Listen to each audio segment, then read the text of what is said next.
Imagine yourself as a Nigerian youth. Imagine spending 7 years in university for a 4-year program, not necessarily because you wanted to, but because the Nigerian educational system is broken. 4 years down the line, you're jobless. You never had a job anyways. No money, no respect from family, friends, or the community, and no hope whatsoever in sight. Then imagine an opportunity presented to you by a family member, an uncle, an auntie, an acquaintance to travel overseas, to look for a better life, to find hope.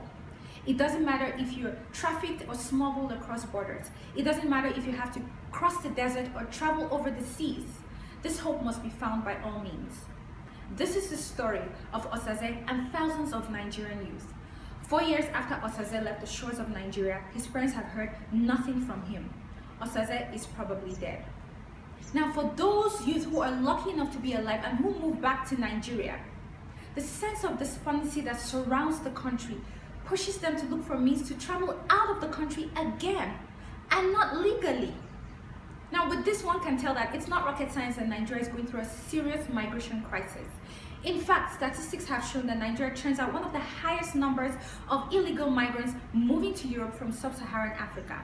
The interesting thing about this is that Nigeria is not even a war-torn country. Now, though policies, programs, and regulations have been designed by the Nigerian government and by migration institutions to curb and manage this issue, it continues to spread like a vicious cycle.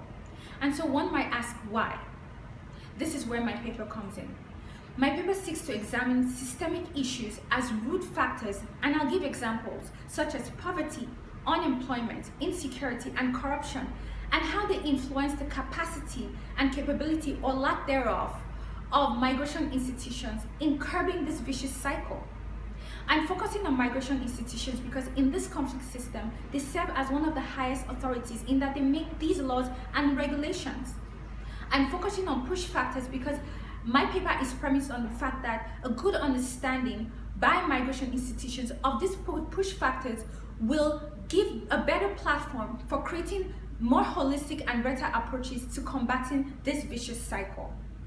Now, with a country like Nigeria that has over 170 million people, 90 million are considered to be youth.